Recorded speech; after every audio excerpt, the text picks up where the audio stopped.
Please put your hands together for Toastmaster Sudipto. Round of applause.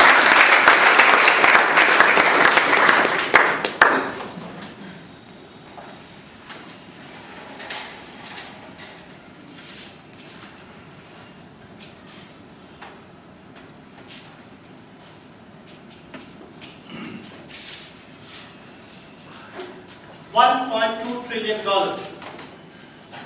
Can any of you guess what I'm referring to? Exactly.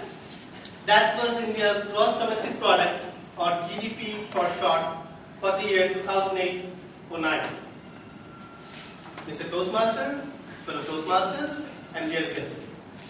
Today we shall take a closer look at the Indian economy through the prism of some of the commonly used terms like GDP, PPP, and per capita income. First, let's start with GDP. So, what is GDP? GDP is defined as the sum total of all final goods and services produced in a country in a particular year. And how do we calculate that? In India's case, we use the expenditure method, which is GDP equal to C plus I plus G plus X minus 7, where C stands for consumption, which includes all personal expenditures. I stands for all capital expenditures by businesses. G stands for all government expenses on finished goods and services. And X minus 7 is your net of exports minus imports. Now that we understand what GDP is, let's see where India stands. At $1.2 trillion, Indian economy is the 12th largest in the world. United States, with a GDP of $14.2 trillion, is the largest economy in the world, followed by Japan, China, and Germany.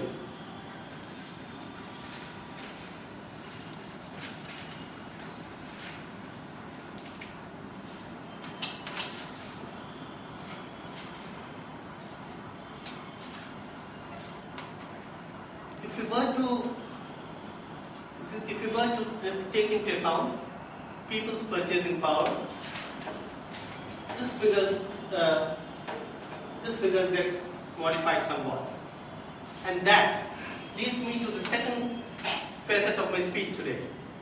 Purchasing power parity, or PPP for short.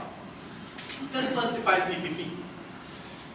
PPP is the criterion for an appropriate exchange rate between currencies such that a representative basket of goods in country A costs the same as in country B when the currencies are exchanged at that rate. Let's take an example to illustrate this. Let's say 100 is the value in dollars of a representative basket in US. And the same thing costs rupees 1,000 in India. So we call 100 by 1,000 equals 0.1 as the PPP exchange rate, and assume that the spot rate of dollar is rupees 50. In which case, 1 by 50 is the actual exchange rate. And as we can see, the actual exchange rate is smaller than the PPP rate, from which we can conclude that rupees is undervalued. The actual exchange rate may vary from the PPP rate for a variety of reasons, like the demand for imports, the investment between countries, etc. The PPP basis is arguably much more useful when comparing living standards on the whole between nations, as it takes into account the cost of living. If we were to look at the GDP numbers again through the prism of PPP, while the US still remains the largest economy, India becomes the fourth largest economy in the world, with its GDP expressed in purchasing power terms at $4.2 trillion.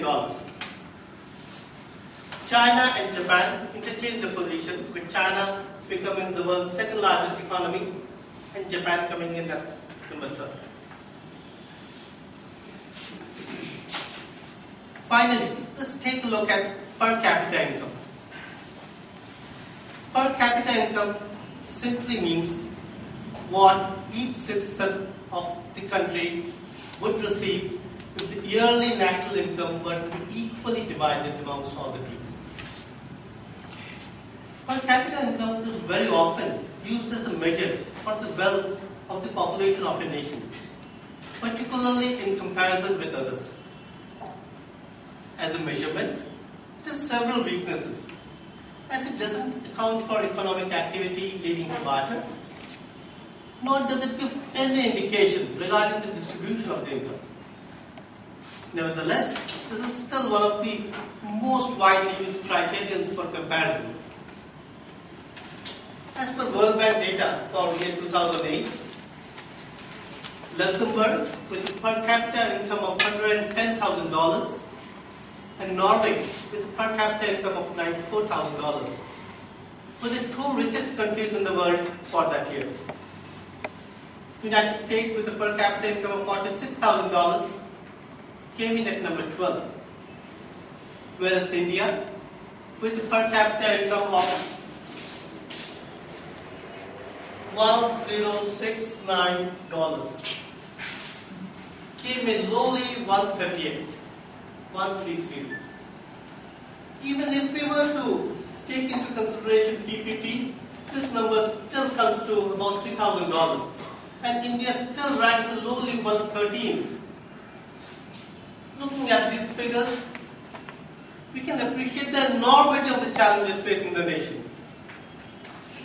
More than 80% of the people live on less than $2 a day. We need many decades of sustained economic growth before our per capita income can touch significant levels. Friends, to summarize, today we first looked at GDP, which is the sum total of all goods and services produced in a country. We then saw how PPP modifies GDP and is a better figure for comparison. Finally, we saw how the wealth of a nation is measured through per capita income. In this context, come, let's all join together and dedicate this decade to turbocharging India's economic growth so that we realize ex-President Kalam's vision of India as a developed nation in the year 2020.